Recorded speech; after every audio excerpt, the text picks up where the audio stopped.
Era attesa da anni e questa mattina è arrivata la notizia. Siglato al Mise l'accordo di programma che porterà a Porto Marghera una somma che raggiunge quasi 153 milioni di euro per rendere competitiva l'area.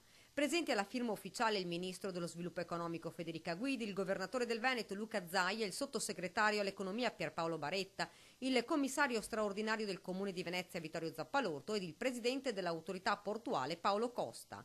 Insomma, da oggi si potrà parlare di riqualificazione di Porto Marghera. I fondi andranno a finanziare 23 progetti. Diamo una risposta ai lavoratori, dice Zaia.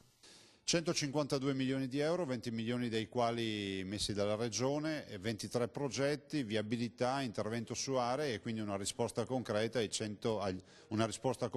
11.100 e oltre lavoratori che vi lavorano lì, ma anche al rilancio di Porto Marghera. L'accordo di programma firmato oggi è un ottimo modo per riqualificare e non disperdere le caratteristiche industriali che possono essere messe a disposizione di nuove iniziative, spiega il ministro Guidi. Per le imprese che investiranno ci sarà un credito d'imposta. La riqualificazione industriale riguarda infatti 2.000 ettari di insediamenti produttivi commerciali e terziari, canali navigabili e bacini, porto commerciale e infrastrutture che fanno di Porto Marghera una delle più grandi zone industriali costiere d'Europa. Non solo. Ci sono imprese disponibili ad investire, ovviamente sono sostanzialmente aziende venete, aziende italiane, e c'è da dire che il potenziale di attrattività c'è assolutamente. Il tema della burocrazia e il tema anche della certezza del diritto resta un grande problema per gli investitori stranieri. Rimane un unico neo, quello di arrivare quanto prima ad avere una sburocratizzazione ed una certezza del diritto. Soddisfazione anche da parte del presidente di Confindustria Matteo Zoppas.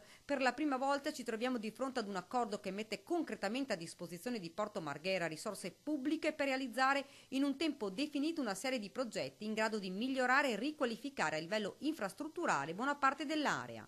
Il futuro di Porto Marghera sta per essere ridisegnato con nuove strutture e costruzioni in grado di agevolare l'eventuale insediamento di nuove attività. Con questi interventi, ha concluso Zaia, si dimostra che il futuro di Marghera non è un campo da golf o di divertimenti, ma un sito industriale basato sull'economia green.